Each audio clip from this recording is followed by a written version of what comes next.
Alors salut tout le monde, hein, c'est JC Van Damme, hein, vous aurez reconnu ma voix. Donc aujourd'hui une nouvelle vidéo avec Headhunter 2, je vais y arriver, Headhunter 2 alias Headhunter Redemption, toujours sur PlayStation 2 hein, en version française. Donc ce jeu est la suite du premier Headhunter qui était sorti sur Dreamcast il y a déjà pas mal d'années. Et dans lequel on jouait le rôle de Jack Wade, hein, c'était un chasseur de primes, et dans lequel, dans le jeu, on pouvait se balader librement à moto. Ça c'est plutôt cool. Là, dans le site, on peut plus se balader à moto, donc c'est un peu moins bien. Alors le scénario, ça se passe 20 ans après le premier. Jack Wade s'était entiché de la blondasse de service hein, dans le premier jeu, et ils ont eu un enfant ensemble qui est mort. Et le jeu se passe 20 ans après. Jack Wade fait la connaissance de cette fille qui a été élevée dans les cages à lapins, hein, comme on dit dans le jeu, c'est les cages à lapins. Et les cages à lapins, c'est une sorte de cité souterraine où on rééduque les gens qui sont pas aux normes politiques en vigueur, quoi, on va dire ça comme ça. Et donc il va la prendre sous son aile et il va en faire une chasseuse de primes, hein, comme lui. Donc voilà le début de l'histoire. Donc ils ont une première affaire. Et la première affaire, c'est la première mission, hein, celle que vous voyez en ce moment.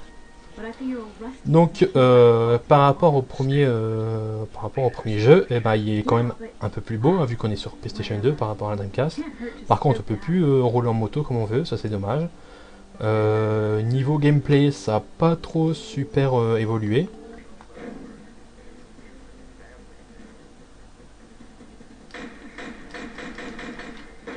Alors là, vous voyez, mon ennemi, il a une croix sur lui, et mon viseur, il a aussi une croix, donc il faut que, quand je me penche, quand je suis acculé au mur, il faut que je me penche, il faut que la croix de mon viseur se superpose sur la croix de mon adversaire, pour faire un maximum de dégâts.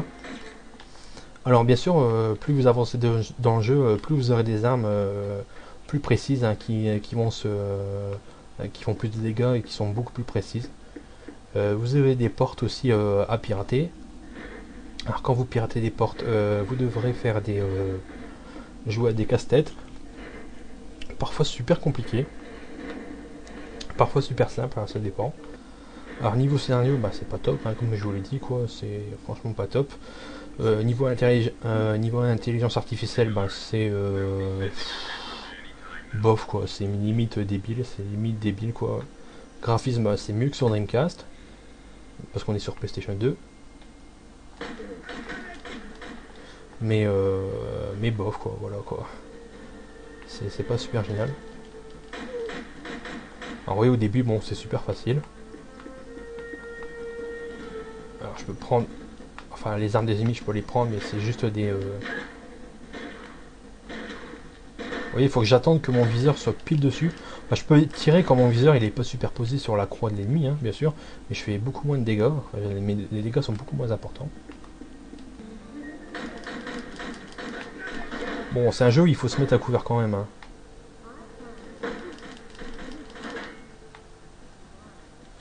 Alors le truc chiant, parce que j'ai fini le jeu,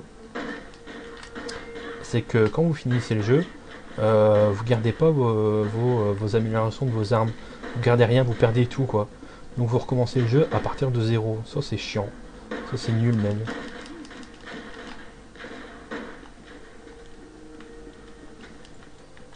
Alors, le jeu est quand même super chaud. Alors normalement je peux me remettre de la santé. Ici voilà, hop. Le jeu est quand même beaucoup mieux. Alors les angles de caméra sont pas trop dégueulasses. Le jeu est assez fun à jouer. Ce système de lock, il est assez original. Bon, il a ses faiblesses bien sûr, mais il est assez original au moins pour exister. Le jeu est assez long, il est pas trop super difficile. Mais on s'amuse bien généralement quoi. C'est bon, le scénario il est pas super génial, hein, je vous l'ai dit. L'intelligence artificielle pas géniale non plus. Les graphismes sont pas géniaux. Hein. On est sur PlayStation 2 donc faut pas s'attendre à quelque chose d'extraordinaire. L'animation elle est bof quoi. Faut regarder ça. Franchement on dirait qu'elle a un balai dans le cucu quoi. C'est pas trop super génial. Malheureusement. Alors bien sûr vous la contrôlez pas tout le temps. Hein. À un moment donné vous ferez vous contrôlerez elle, puis dans certaines missions vous contrôlerez Jack Wade, hein, tout simplement. Vous voyez quand même bien sanglant quoi. Bon voilà quoi, ouais, un petit jeu sympathique, surtout que maintenant vous le trouvez que d'occasion. Il doit pas être super cher. Je sais pas, peut-être qu'il doit être à 15 ou même 10 € maintenant d'occasion quoi, si vous cherchez bien. Alors, il faut jamais se mettre à découvert tant que votre viseur il est pas pile sur votre ennemi. Hein. Parce que sinon vous faites avoir. Voilà quoi, pour le jeu. Là vous avez vu, vous avez des portes. Vous devez, soit il faut avoir le code, soit il faut les pirater. Bon là j'ai pas le code. Mais bon voilà quoi, c'était juste pour vous montrer Headhunter Redemption hein, sur PlayStation 2 en version française. Hein, j'ai un peu de mal à parler aujourd'hui. Et voilà, un petit jeu sympathique. Si vous le trouvez d'occasion, achetez-le. Et vous passez un bon petit moment quoi, malgré tous ces défauts qu'il a. Il est bien sympathique hein, comme jeu. Donc sur ce, eh ben moi je vous laisse. Et n'oubliez pas cette phrase mythique. I love the Power Glove. Ça fait mal.